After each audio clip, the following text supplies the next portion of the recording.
ამ ვიდეოში მოდი ვისაუბროთ კვებით ქსელებზე. კვებითი ქსელები არის ძალიან კარგი გზა შევხედოთ იმას თუ როგორ მოძრაობს მთელი მატერია და ენერგია ეკოსისტემაში. რას გულისხმობ, როცა ვამბობ მატერიას და ენერგიას? მოდი დავწეროთ ეგენი.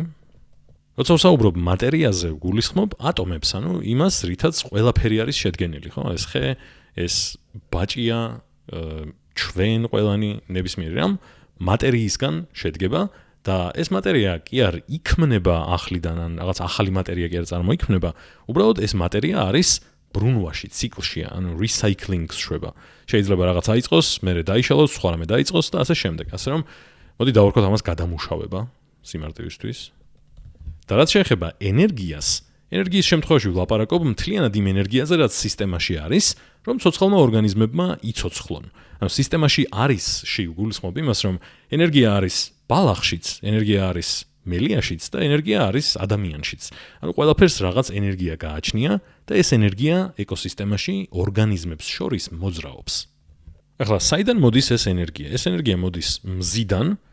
მზე ასხივებს უზარმაზარი რაოდენობით ენერგიას და ფანტავს კოსმოსში და ნაწილი ამ ენერგიის მოდის დედამიწამდე და დედამიწაზე ყავს ესეთი ვიღაცები, პროდუცენტები, რომლებსაც შეუძლიათ რომ ეს ენერგია დაიჭირონ და გამოიყენონ სათავისოდ.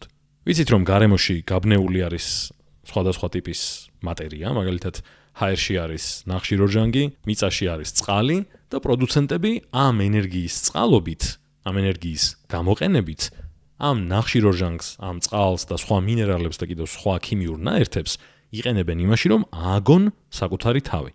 და არა მარტო ააგონ საკუთარი თავი და მისცენ საკუთარ თავს სტრუქტურა, არამედ დააგროვონ ენერგია. და აქ როგორც ხედავთ, დახატული არის რამდენიმე, პრინციპში 2 ან 3 ტიპის პროდუცენტი, გვაქვს ხე, გვაქვს ყვავილი, გვაქვს ბალახი და ასე შემდეგ. ესენი არიან პროდუცენტები. შემდეგ ამ დროს ყავს აქ კურდღელი და კურდღელს არ შეუძლია რომ პირდაპირ გამოიყენოს მზის ენერგია იმისთვის რომ იკვებოს და განაახლოს თავისი სხეული და ასე შემდეგ.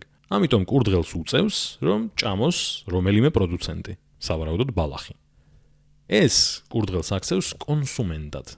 ანუ კურდღელი არის კონსუმენტი, სიტყვა consume ნიშნავს ჭამას, ერთ-ერთი მნიშვნელობით შთანთქმას ნიშნავს და კონსუმენტი არის ის, ვინც ჭამს ამ შემთხვევაში, ხო? ახლა, რა ხდება ამ დროს? როცა პროდუცენტს ჭამს კონსუმენტი, პროდუცენტისგან იღებს იმ ენერგიასაც და იმ მატერიასაც, ანუ მატერიითაც იკვებება და ენერგიითაც. მატერიას იყენებს, რომ თავისთავი ააშენოს, განაახლოს და ენერგიას იყენებს იმისთვის, რომ იფუნქციონიროს. რა თქმა უნდა, ენერგიის ნაწილს ისედაც გამოყოფს სითბოს სახით, ან ნარჩენების სახით, სითბი. თანლაპარაკი თანწერა არ არის მარტივი. და ამას პროდუცენტებიც აკეთებენ სხვათა შორის, ანუ სითბოს ნაწილობრივ გამოყოფენ პროდუცენტებიც. დღეს რაღაცა ოებს ვერ ვწერ. და მოკლედ ესე იგი რა გამოვიდა, რომ კურდღელი იკვებება პროდუცენტებით და პროდუცენტები იღებენ ენერგიას გარემოდან, ამ შემთხვევაში მზისგან. შემდეგ აქ ყავს ახლა მელია და მელია არის არავეგეტარიანელი, ანუ თუ მაგალითად ხარ კურდღელი, კიდევ შეგიძლია რომ ბალახი ჭამო, მაგრამ მელიას ეგეც არ შეუძლია. ანუ ერთ მზეს იყენებს, ვერც ბალახს. შესაბამისად, მელიას უწევს რომ შეჭამოს კურდღელი ან რამე სხვა ტიპის პატარა ცხოველი. ანუ გამოდის რომ მელიაც არის კონსუმენტი. ამას ქვია მეორეული კონსუმენტი. და რა თქმა უნდა, მიღებულ ენერგიას მელიაც იგივენაირად სითბოს სახით გამოყოფს. ესე იგი, რაღაც თალგამივით გამოვიდა, მელია ჭამს კურდღელს, კურდღელი ჭამს ხეს კი ნაღამთქვი ბალახს, ანუ კონსუმენტი, პროდუცენტი და პროდუცენტი გარემოდან იღებს ენერგიას.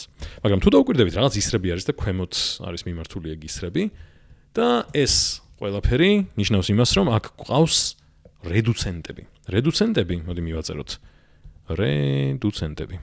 რედუცენტები არიან ჭიები, სოკოები, ბაქტერიები, მიკროორგანიზმები ასე შემდეგ, რომლებიც შლიან, ანუ decomposers ქვიათ ინგლისურად, და შლიან მკვდარ ორგანიზმებს.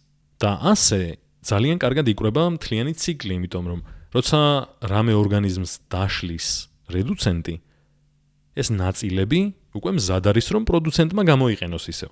და ასე იწყება, კი არა გრძელდება უბრალოდ ციკლი. ანუ შემდეგ ისევ კონსუმენტი და საბოლოოდ მაინც რედუცენტთან მოდის და შემდეგ ისევ პროდუცენტი იყენებს რედუცენტის მიერ დაშლილ მასალას.